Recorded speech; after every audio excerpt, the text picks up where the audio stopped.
The IABR stands for the International Architecture Biennale of Rotterdam, and it's a cultural organization.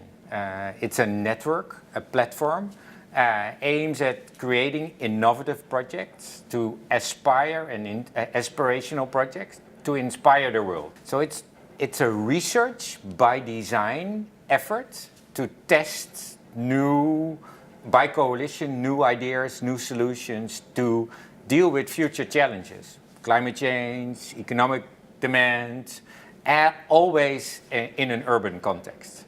And the IABR started out of need or almost necessity. In the Netherlands, of course, water is critical. And one of the first IABRs was called The Flood. And it really was about the vulnerability of the Netherlands and the vulnerability of the world, and how that vulnerability is not something that you work against, but that you can embrace and use as an inspiration to come up with best ideas. So instead of turning your back to the water, we embraced the water in the Netherlands. And thanks to The Flood that was curated by Adriaan Geuze, a great landscape architect and good friend from the Netherlands, we were able to showcase that water was not a nuisance, but an asset. The IABR was always like in between all partners, between government, designers, planners, architects, urban designers, landscape architects, engineers, but also the builders, the businesses, the communities, the bigger and smaller stakeholders. And the IABR considers itself as a platform to bring them all together. The world is urbanizing fast, and therefore making city is a critical aspect of our current situation and our future. And so the Dutch government supports the IABR. 50% of the IABR is publicly funded with cultural subsidies, and then the other 50% comes to revenues in their projects. Of course, those are also collaborations with government, but also with other stakeholders. So project-based funding versus a baseline funding from the government. And working with them, we were able to test, our bigger challenges. And I was asked in 2010 to be part of the curator team, one of the curators, for the 2012 Biennale. And as a team, we had to come up with the name of the Biennale, the title, and we called it Making City, because it was really about the making of our new cities, how to do it. Not only what, but really how. The process of engagement, but also how do you deal with complex regulation, existing governance system, existing finance system. And we came up with this model we then dubbed the sabbatical detour. Using the IABR, the Biennale, as a way to escape a lock-in in rules and regulations, a lock-in in discussions or debates, a lock-in in interests, a lock-in between sectors where environment and economy actually fought. And we used the Biennale to create a safe space, a safe haven to be able to discuss these extremes, mitigate them, and raise them to a next level of ambition. We use design as the driver for innovation and inspiration. And that is because design has the capacity to connect different aspects. Design is an engineering part, It is able to solve things, which we need. We need better solutions. But at the same time, design can connect. It can connect sectors with each other in the design capacity. It also can connect through time by looking back in their analysis and looking ahead in scenarios. And it can connect scales. You can design from the smallest scale in your house to the biggest scale regionally, nationally, or internationally. And then the third layer of design is aspiration. Design is political. This is really about ambition. Where do we want to go? So those three levels of design capacity we bring into the International Architecture Biennale as a driver for change, transformative impact, as we like to call it. In the last Biennale, it was really about the next step. The next step in our economy, the next step in how to deal with climate change, the next step in to move to a circular world, focusing on renewables. And in the Netherlands and in Europe, of course, the whole debate on energy demand, consumption, as well as production is a critical aspect. Sea level rise, climate change impacts, CO2 emissions, and so forth put a lot of pressure on us. And how can we mitigate those risks, as well as how can we adapt to them? And we combined mitigation and adaptation into the idea that renewable energy could actually be the inspiration, not only for the Netherlands, but for the world, but for a region.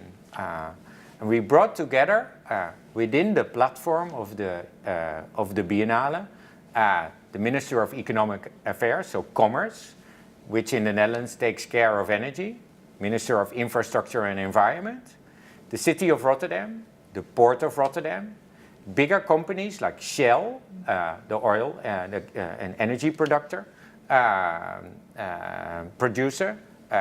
Eneco, one of our bigger energy producers in the Netherlands, and Boskalis, our bigger dredger, landscape architects, HNS, designers, innovators, as well as the environmentalists, Natuur en Milieu and others. So we brought big businesses, we brought government, we brought the port, we brought the designers and innovators, and we brought the environmentalists together. And we sat there and said, okay, if we want to move this energy demand to energy supply in a sustainable way, how can we use our biggest resource, the North Sea, the ocean in front of us, the sea in front of us?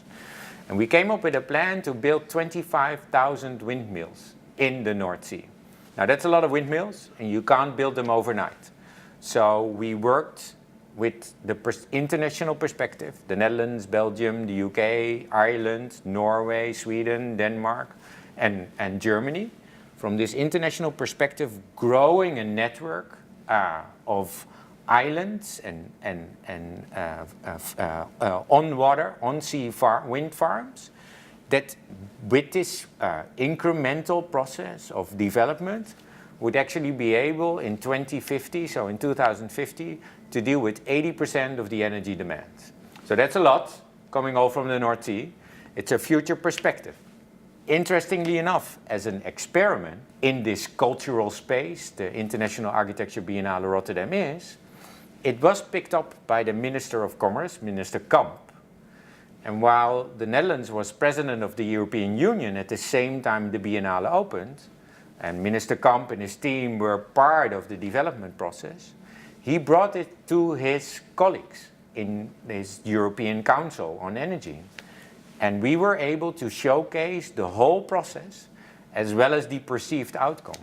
So all of a sudden, design as a research effort and a way to build a coalition across government, businesses, and innovators became political. It became the ambition and aspiration of a minister, and then of a group of ministers on the European scale.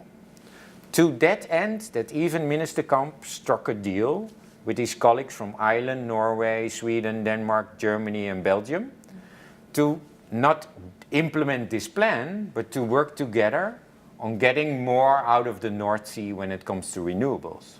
And right now, that coalition of parties is a growing network. There are over 80 businesses involved now that really want to start to build the first island to get this moving. It's only part of the story of Energetic Odyssey, but it tells you a little on how we used a design and research process to bring everybody together, to develop a scenario, to deal with our renewable energy need.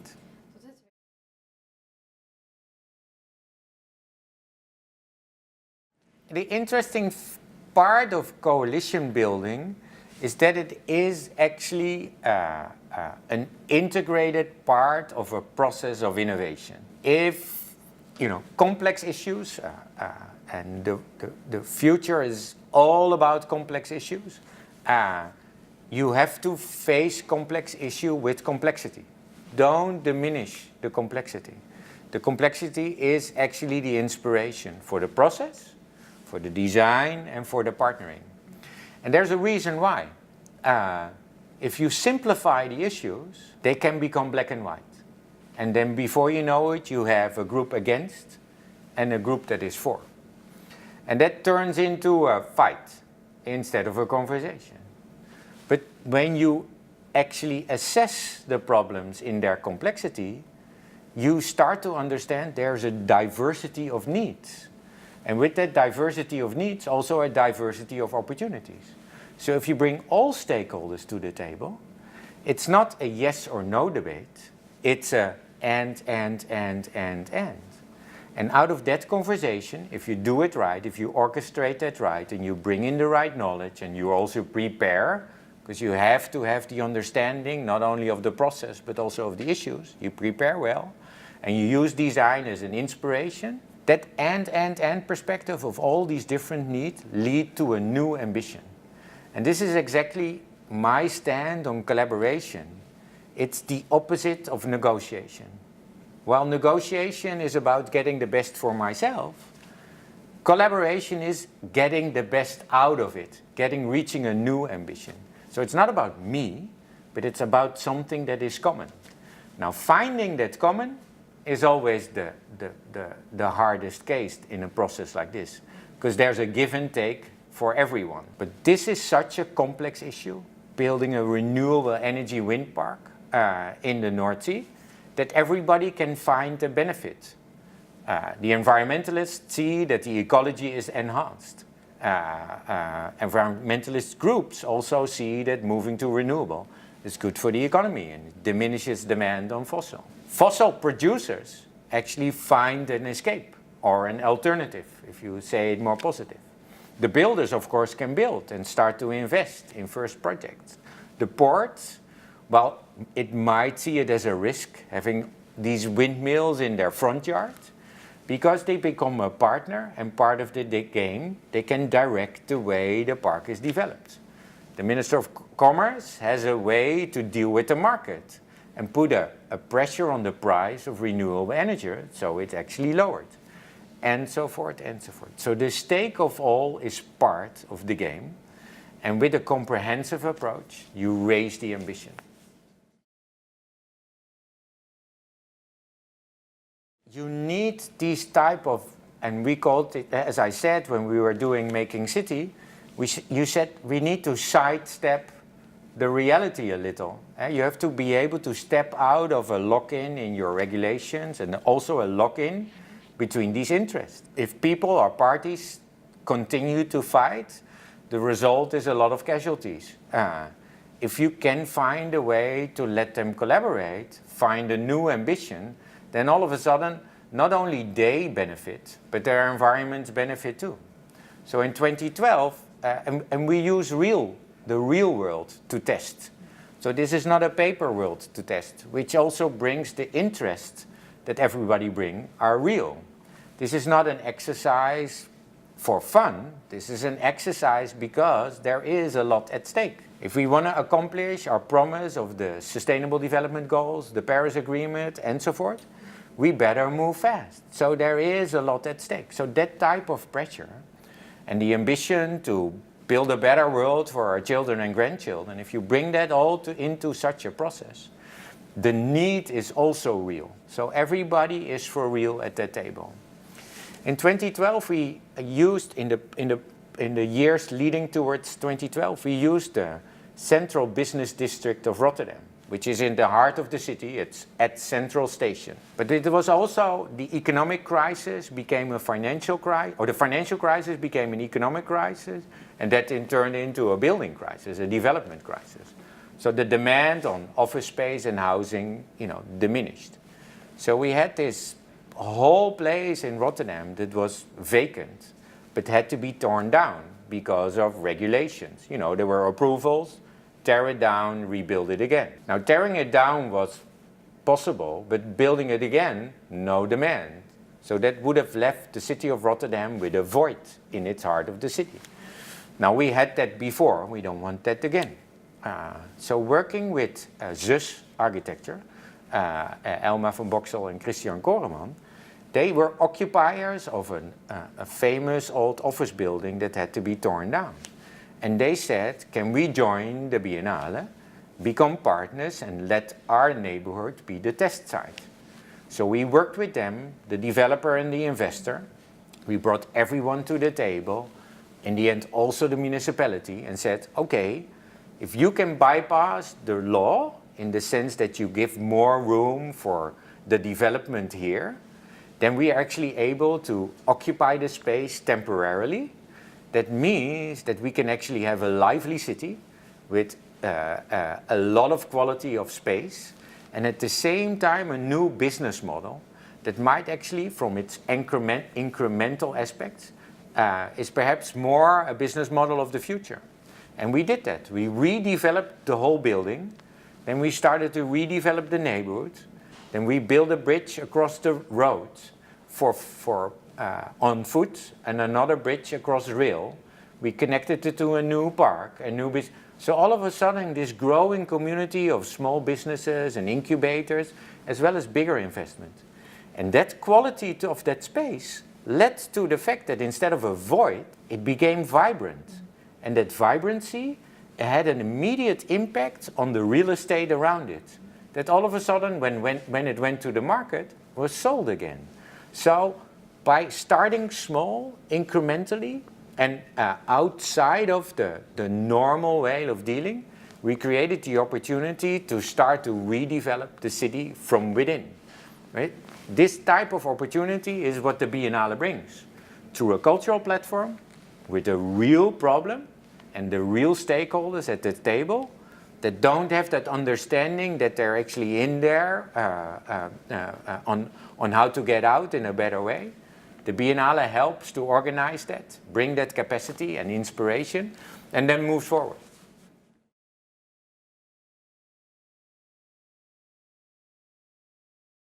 There are a lot, but I will take the example of Arnavutköy. Arnavutköy is a city, part of the metro region of Istanbul. And this was also part of my Biennale in 2012. And we started to work, Istanbul is expanding. So you have the Bosporus, and then Istanbul is in the south part, and then it's expanding on both sides, and massively. And at the same time, if you analyze the region, there are all these watersheds. Now, a city is 100% dependent on its environment, and water is the critical aspect of that environment. Without water, a city dies. It's like life. When the third bridge across the Bosporus was drawn on a map, and this is what happens with infrastructure, when you draw infrastructure on a map, land prices go up. So on the north of the canal of the Bosporus, not the canal, of the Bosporus, on the European side, there is Arnavutköy. And the road that was the big connector of the third bridge went across the municipality. And it created an enormous pressure on the land. Valuable land from a natural resource perspective all of a sudden became valuable land from an economic financial perspective. So the mayor of Arnavutköy approached the university, and we worked with the university, the mayor of Arnavutköy, and a local stakeholder to assess what the real problem was here and what the issues were for Istanbul. And Istanbul expanding and overgrowing its natural resources, we came up with the assessment that the natural resources could actually lead to a new planning methodology. A planning methodology we now would call circular. Then we didn't put that name on it, where we said, if we protect our main resources, we capture the water. And then we safeguard that water for agriculture, food production, our industries, and the people of Istanbul. That water is therefore reused and then therefore increases the quality of the environment, the ecology, but also of the businesses and the economy. Therefore, it creates more opportunity for growth. And then we use, because the resource is the main principle of planning, we use the leftover land to densify what we have.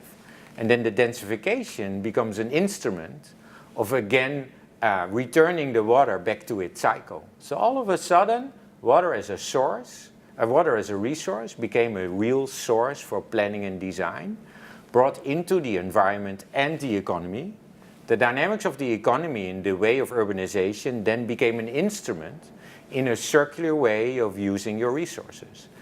That planning methodology we put in Arne Vutke, and the mayor embraced it. He was part of the development.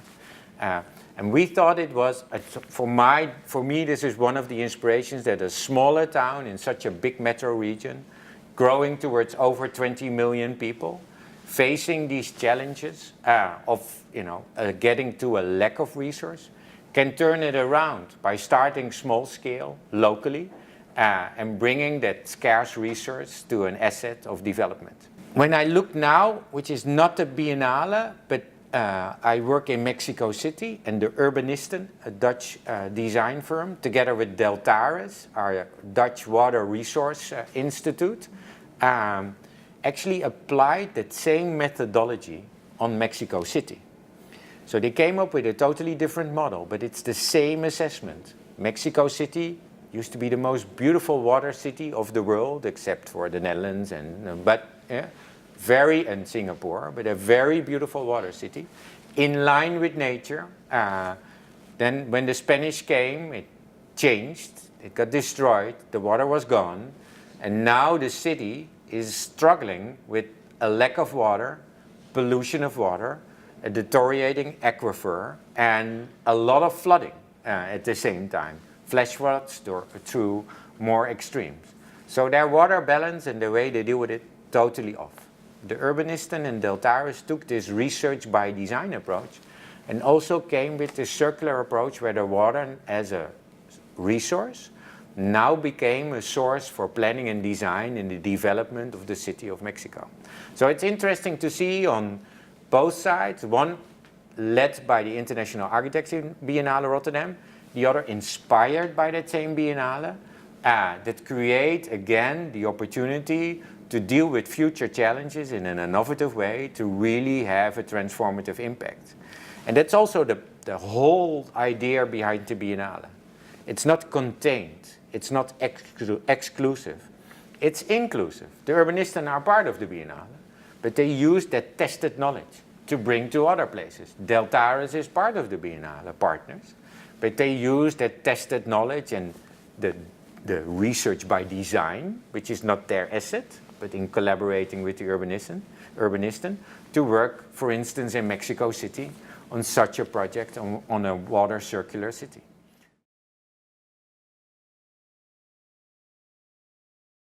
Yeah, because the Biennale itself is not the goal. We have to change the world for us and our children and grandchildren. And the Biennale, therefore, is instrumental. But it's not alone in its capacity to deal with design. I started, developed, and curated and led Rebuild by Design in New York. A design-led effort with a little different take than the Biennale, but also bringing in design to bring together all stakeholders of the region, assess vulnerabilities, interdependencies, come up with the best opportunities and then implement them in these coalitions of public and private partnerships, small and big. Design-led to drive innovation to help develop the New York region in a very innovative way to a resilient future. And I think those type of inspiration is how we discuss here with you at the CLC and your partnering agencies and organizations, and how we can help that type of inspiration here in Singapore. As discussed in the workshop on the land reclamation of East Coast Park, thinking about a design-led process, building with nature, bringing that capacity in, thinking outside of that box to capture all aspects, but also all interests and needs that are needed. So then the development does not become a housing project. No. Then the development is about creating a new environment, new ecology, water storage, water capturing, water cleaning, and housing, and businesses, and infrastructure, and transportation. So all of a sudden you can create opportunities of challenges that are perceived very big.